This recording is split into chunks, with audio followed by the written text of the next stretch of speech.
to start by just giving a shout out to our students who I feel like have risen to this challenging time with great grace. And I really appreciate you. I also want to give a shout out to all the teachers and parents out there who have stretched themselves and have also shown this remarkable grace and caring and courage during this really rough time. And I want to welcome all of you to Education Now, which is a new initiative of the Harvard Graduate School of Education. We're going to have a series of webinars where we're going to talk very candidly about issues related to this time we're in around leading and learning and teaching and parenting. And we hope these conversations will be valuable to you. We will have a series of speakers that we think you will enjoy and learn a lot from, and we would really appreciate your comments and your questions. And you can submit questions throughout the conversation using the Q&A button at the bottom of your Zoom screen. So let's get started. I am delighted to welcome Junlei Lee and Dana Winters. They are two experts on how human relationships help us learn and grow, and about the concrete and protective powers of human connection, a topic that I am certainly thinking a lot about. I'm sure you all are thinking a lot about right now. So the timing, I think, is wonderful. Junlei is the Saul Zantz Senior Lecturer in Early Education at the Harvard Graduate School of Education, and Dana Winters is the Faculty Director of Academic Programs for the Fred Rogers Center.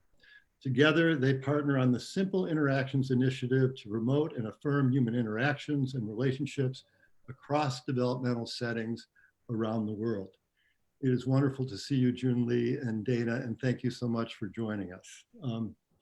Junlei, let me start with you. I think all of us are feeling now deprived of human interaction in some ways. I think many of us are also really appreciating human interaction and feeling its preciousness right now too. And I wondered if you could share your thoughts about, in a sense, how to deal with that deprivation that we're feeling and how to move toward more appreciation. Thank you, Rick. It's a pleasure being with you and Dana here. Dana and I, we both have been thinking a lot about what it means to still believe in the power of human interactions at this point. And of course, the time that we're in is so unusual for most of us in our own lifetime. But when we compare it to a lot of the places where we have worked, including places like orphanages and places like group homes, places like hospitals, where people are isolated and are away from families and their neighborhoods. I think there were two things that comes to mind. One is that I believe we really can trust the power of having at least one person, having at least one human connection in our lives. And that includes being that at least someone to someone else, or even reaching out and ask for one. What's happening around us is so stressful for so many people, but all around the world and in all kinds of ordinary and extraordinary times, the power of having at least one human connection in your life seem to make the difference between the kind of stress that's intolerable and the kind of obstacles and stress that is tolerable. And so one thing I believe so much in now is how important it is to have at least one person with whom we can connect and be at least one person to somebody else. And the flip side is that the strength of that connection, of that at least one connection, is really deeply rooted in small, ordinary, brief, even mundane moments. I know one of the things that the disruption did is to take away so many big events, graduations, birthday parties, just being with families for Easter and for all kinds of holidays and going to church and so on. But I think the strength of human relationships have always rested on the tiny, small moments, even if it's just a few seconds long. When we worked in the orphanages, for example, these caregivers had so many children to take care of, and they couldn't just hang out with these children all day, but they made sure that they used a minute of diaper change to connect with the children, or 2 minutes of bathing.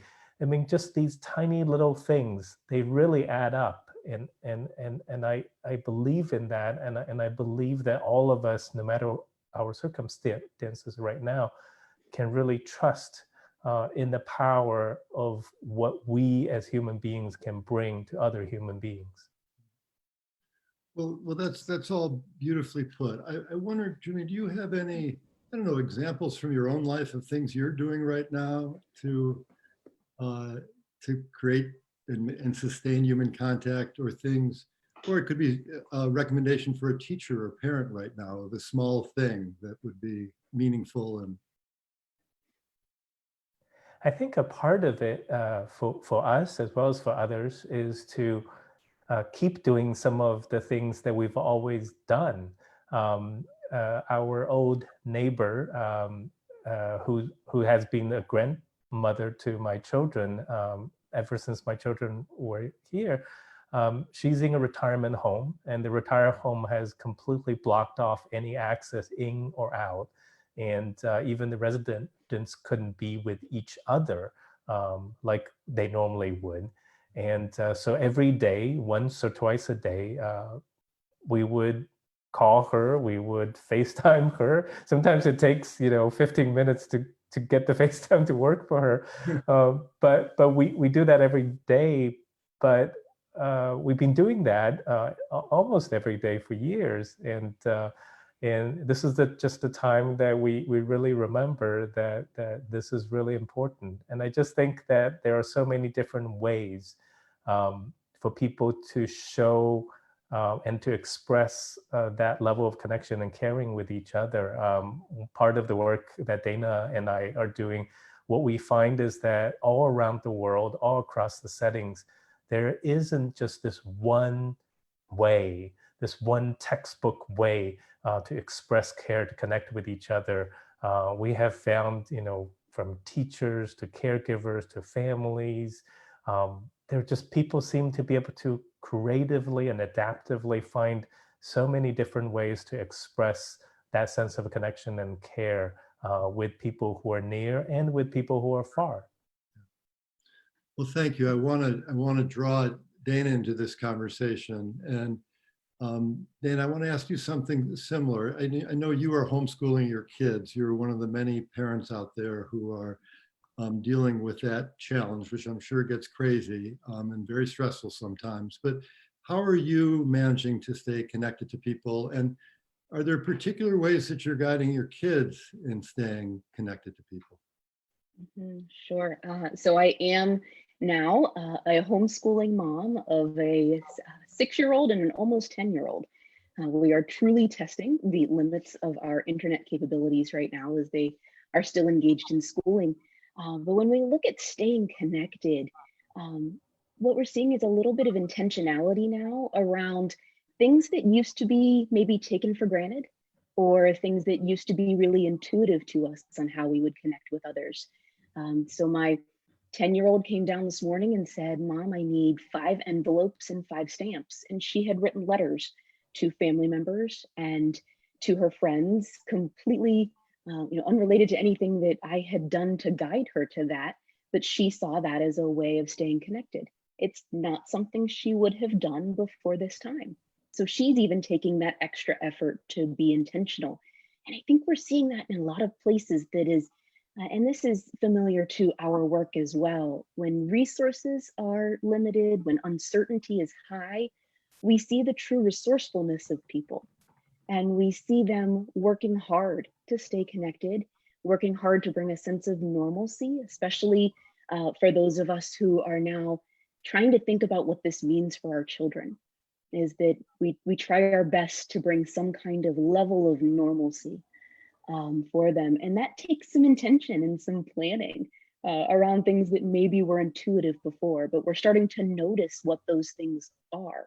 And it's something that, while probably not what we had planned or hoped for, is still a learning opportunity for all of us, young and old, about that true power of human connection. Yeah.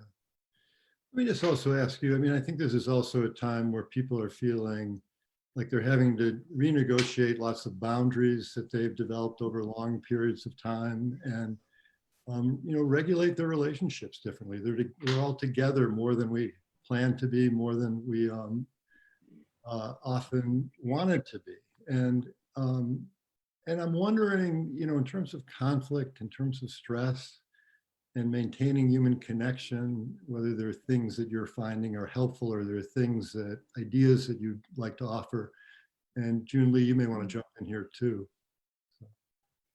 I think the thing that comes instantly to mind right now, whether it's interactions with those who are very close all the time, or interactions now with those who used to be very close and seem so distant, is to allow all of us a little bit of grace in how we do that. And grace means maybe taking it easy on not only on yourself, but on all of those around you. This is something that I'm not sure any two people in the entire world are experiencing it the same way. So providing a little bit of grace, maybe thinking about our expectations a little bit, in connecting with one another. That there are going to be times when all of this looks very different for all of us, and we're all processing it in different ways, but extending a little bit of leniency in how we connect, and that, to do and to try to do what we can with what we have, as uncertain and maybe as limited as that could be right now. Thank you. Junlei, I wonder if you have thoughts about this, but I also wanted to ask you about social media and technology, and how you think about the challenges of staying connected and guiding kids in staying connected in this time where lots of kids and lots of adults are plugged in. Yes, so I know I've been reading about a lot of anxieties that parents and teachers have with children now having to rely on screen a lot more than usual for their learning as well as for their entertainment.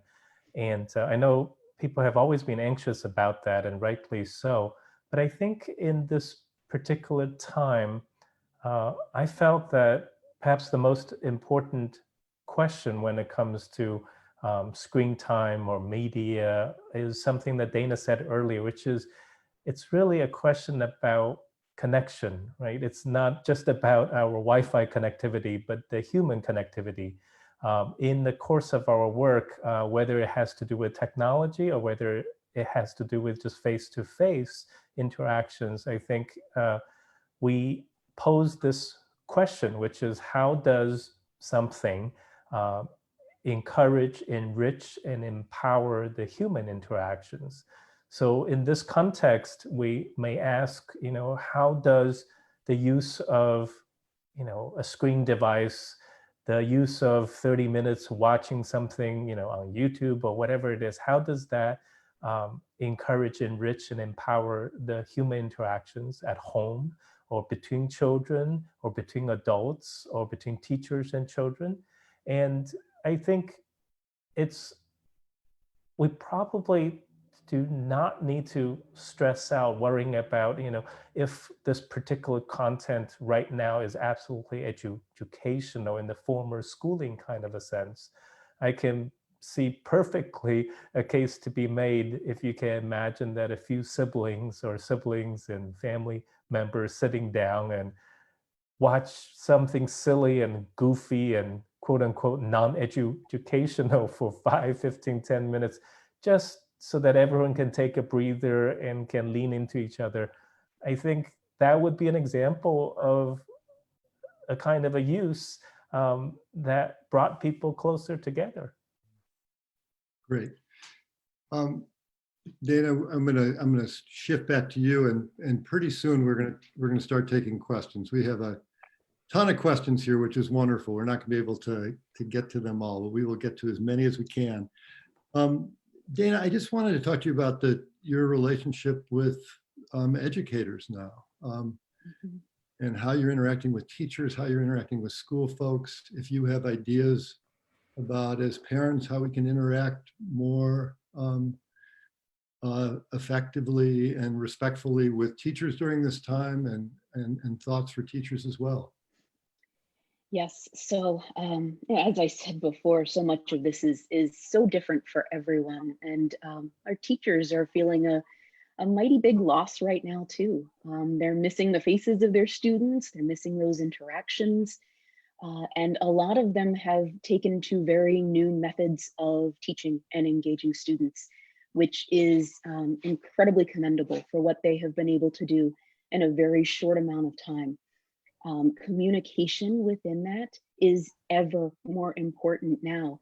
But there's also this, we think right now we don't want our children to fall behind, and there's a lot of anxiety over, will they be able to progress to the next level? And I think it's important for all of us to remember that learning takes place in a lot of contexts. And that right now, while this may not seem like the perfect context for learning, it doesn't have to be perfect to be effective either.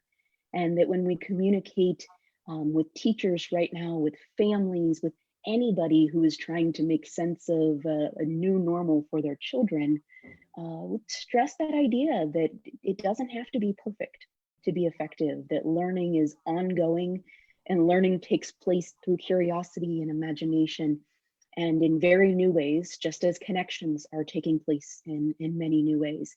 But communicating with teachers to help to partner in those efforts is ever more important right now. Well, thank you very much. And while I have you there, I also just wanted to ask you about Fred Rogers and how you think he would speak to this moment, or what kind of advice you think he might give us right now. Yeah, boy, do I wish we had a telephone for that one right now. I can only imagine how much he would be fielding calls right now. Fred Rogers has given us such an amazing legacy and philosophy to think about, and so much of it is applicable to the practical situations that we're facing right now, which is what matters most for children's development and for the development of all of us as grown-ups too, is just the practice of being there. It's his term that he coined, that parenting does not have to be perfect to be effective, and it's your being there that matters most, especially in these times that are ever changing and are uncertain. That I think that he would remind us that being there is important, but also admitting that we may not have the answers either, and admitting that to our children, and being able to say, hey, we'll figure this out together. I don't know what comes next, but we have each other. Great. Well, thank you. Let me segue to some of our questions. We have a lot of questions here, and one of them is certainly a question that I've been thinking about, and it's a question about vulnerable populations right now. I think we've gotten a few questions about that. Parents who are at the end, who are frayed, F-R-A-Y-E-D, frayed, at the end of the rope with their kids. Low-income families who are struggling for all kinds of reasons with food, shelter, underlying conditions, African Americans. Do you have thoughts about what all this means for vulnerable families? And do you have thoughts about, this is what the question is, do you have thoughts about how people in privileged communities what they can do to be more helpful, sustain more human contact with people who are not privileged? Rick, I'll start. I think one of the challenges in this time is that this crisis have accentuated the gaps and the inequities that we have in education, in income, and resources across all communities. I think for those of us who have the resources, who are privileged, it is really important to understand that human relationships, the kind we're talking about, they don't happen in a vacuum. The kind of things that hurts these small, brief interactions in families and homes the most is the amount of stress that we add to the families, stress like food insecurity and so on. And in those cases, I think for those who can, in addition to offering heartwarming messages, it's really important for us to support all the great organizations like the food banks and Feeding America who's out there, who's trying to provide for the basic needs and reduce the sheer amount of stress on so many families. And for those who are struggling with the resources and so on, I just want to echo what Dana was saying earlier, that there are so many ways that we can offer care within our homes and to our neighbors. And just because we don't have all the resources we want to have to provide for our children and neighbors and so on, there are still so much we can give as human beings through the kind of human connections that we have. Dana, do you want to add to this, or? I mean, I think Junlei is absolutely right that it's very hard to think about the intentionality of moments like this when our basic needs are feeling threatened. And you know, what Junlei says about those who are able to support to do so, but there's also you know, an idea from Fred Rogers himself that we all have something worth giving, whatever that may be. And it doesn't have to be the physical type of giving. It is giving of ourselves and in these moments. And as Junlei said, that those human connection moments that we all have the ability to give to others through those moments as well. You know, I mean, one thing that I've been thinking about throughout this is that, you know, I mean, this is sort of brought to the surface how linked we all are. I mean, not just in our communities, but across the globe, right? And there's one way to view that, which is we're all dangerous to each other because of things like disease. There's another way to look at that, like each one of us is responsible for all of us. I mean, that we have a collective fate here and that we have to figure out ways to crystallize this moment, to crystallize people's commitment to people outside their communities and across the globe. And we have an opportunity to do that. I don't know if you share my feeling about this, or if you have thoughts about how you crystallize commitment more broadly, or human contact more broadly across diverse groups in a time like this. I think you're right. I think this is definitely bringing that to light and is something hopeful for when this part of what we're experiencing may come to an end, that's a commitment that we can keep, is to understand our interconnectedness, to see that as a strength, and to remember the responsibility we have for one another collectively. And that's something that we can continue to think about in days and years to come. That might be something that was very much brought to light during the challenges of this time. Julie, anything you want to add? Or? I think the one thing that I was thinking of is, Rick, I so much echo your idea that this is such a reminder that across cultures and borders of countries that we are dependent and linked to one another. I know, so I have families and colleagues in China, and I know of late, Chinese government and the United States government have been trading accusations. But on the other hand, if you look at the average people here in the United States, here in China, when, you know, in January and February, when the outbreak is in China, so many people here poured out with support and offers to support for people in China. And then now the cases recede in China. The Chinese community here in the United States has been using all their resources trying to bring PPEs and everything from China back to the United States. So from the human to human level, I think communities feel that they're connected across the borders, even if our politics do not always see that. Great. Well, thank you. We have a bunch of other questions, but let me just raise two that have come up because there seems to be a couple common themes here. And you can take up either one of them or both of them. One of them is the issue of teenagers and people who are home at a time when I think that normally they would be wanting to be more autonomous, wanting to be differentiating and separating. And how do we help teenagers stay connected, but also how do we stay connected to them during this time in ways that are supportive? The other is around supporting teachers during this time and how administrators can be more supportive to teachers. So I don't know what we can squeeze in, but if either of you have thoughts about either of those questions, that would be great. I'll start on the teenagers. Not that I have the answer, but I have two teen girls at home. And I just think that not just in this time, but in general, teenagers want a sense of connection with family as much as they want it with their peers.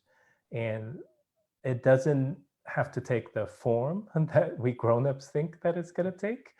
But that even brief moments of connections seem to help in my household, for example, just spending 15 minutes, 20 minutes in the evening to watch some silly show on YouTube or something, just give us a moment that's predictable each day that we can be together.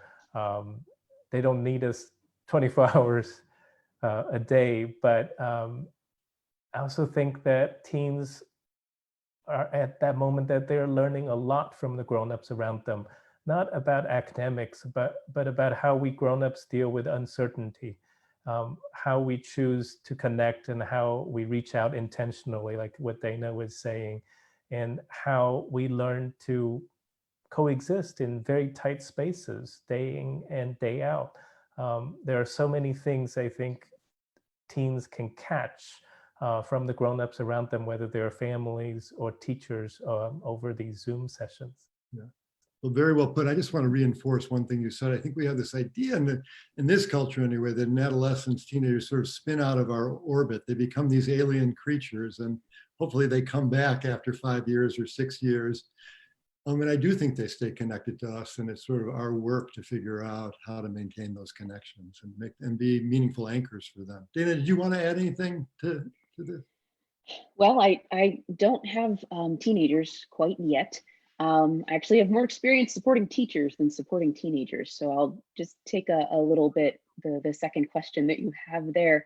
I know with some of the teachers that we've been communicating with over the last few weeks, what we're seeing is, again, teachers are finding new ways to engage. And as far as support from administration, I think was the second part of that question.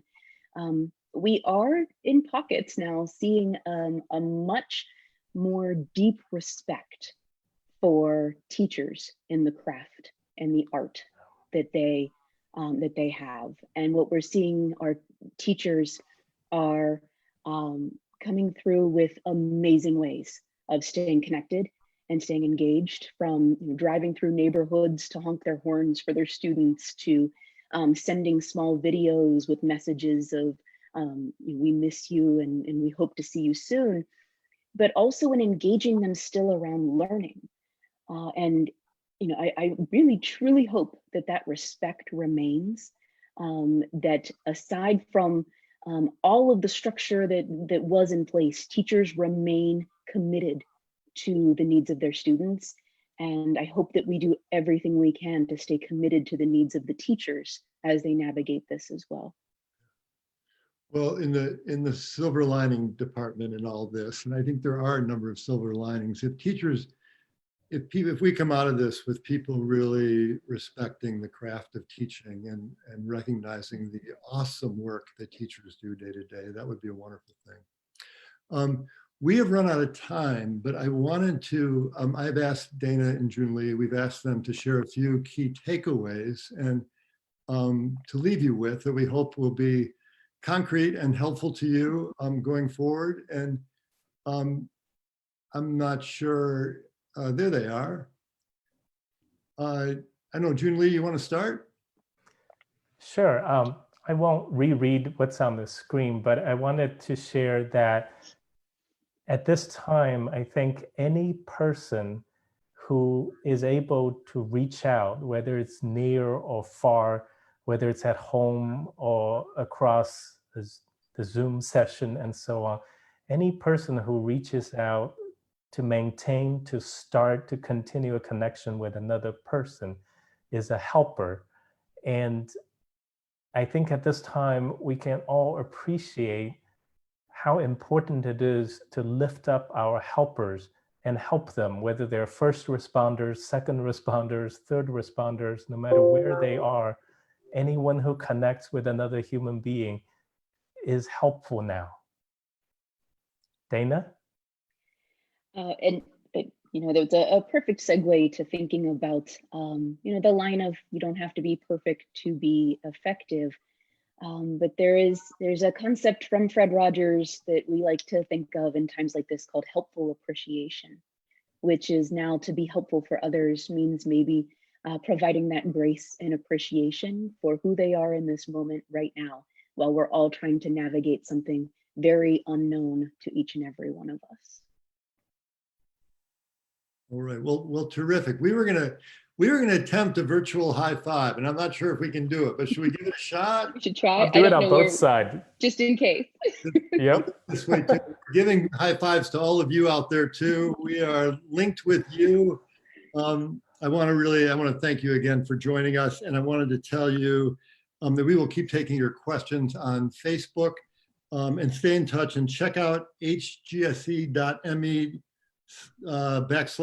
/ed now. There it is for you to rewatch this and find out about future episodes. We're going to have some wonderful guests on this show. And I also just wanted to tell all of you to please take care and stay well. And thank you for joining us. Thank you, Rick. Thank you. And a big thanks to Dana and Junlei again.